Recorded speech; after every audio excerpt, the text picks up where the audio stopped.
ওকে, so আজকে আমরা কথা বলবো about the highest scoring football game ever in professional football. আমরা যখন হাই স্কোরিং গেম শুনি we imagine it to be 5 goals, 10 goals, maybe 15 goals, হয়তো তার চেয়েও বেশি। But this match saw 149 goals. Yes, you heard it right, 149 goals. This match was played in Madagascar on 31st October 2002. Two teams named AS Edima versus Seoul Amin. এই দুই team এই ম্যাচে একে অপরের মুখোমুখি হয় and the final score of the game was AS Edima 149 to Seoul Amin nil. এই ম্যাচের স্কোর লাইন এত হাই হওয়ার পিছে অবভিয়াসলি একটা স্টোরি আছে, so today will get to know about the story. But before that, if you are not following this page, make sure to hit the follow button to see more videos like this.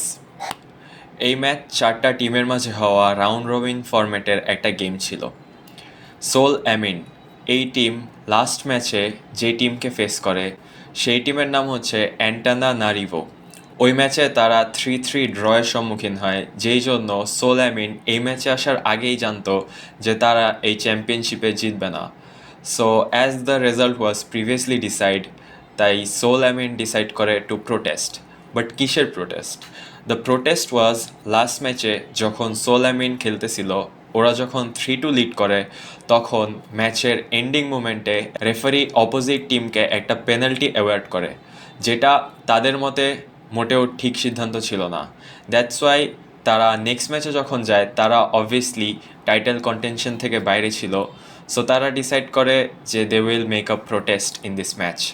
R protest, তারা কি protest করবে?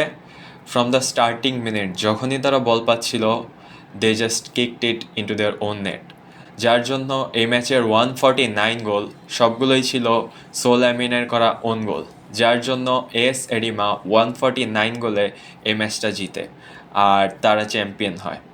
But এই ম্যাচের পর কি হয়? Did they get punished? Yes, they did. Malagasy football federation, যেটা ম্যাডাগাস্কারের ফুটবল ফেডারেশন, সোল অ্যামিনের কোচকে তাদের কান্ট্রির লিগ ফুটবল থেকে ব্যান করে দেওয়ার জন্য এবং সোল অ্যামিনদের প্লেয়ারের মাঝে তাদের captain, vice captain, third captain এবং গোলকিপার এই চারজনকেও সাসপেন্ড করে দেওয়ার জন্য ফর 1 ইয়ার, অর্থাৎ তারা নেক্সট 1 বছরে কোনো ধরনের প্রফেশনাল ফুটবল ম্যাচ খেলতে পারে না। এছাড়াও তাদেরকে ওয়ার্ন করা হয় যে ফিউচারে এই রিলেটেড এমন আবার কিছু হলে তারা হয়তো লাইফ টাইমের জন্য ব্যান হতে পারে। Anyways, this was it. Tell me in the comments if you like the video. I will keep bringing more such videos if you guys want. See you in the next one. And thank you for watching. Make sure to follow.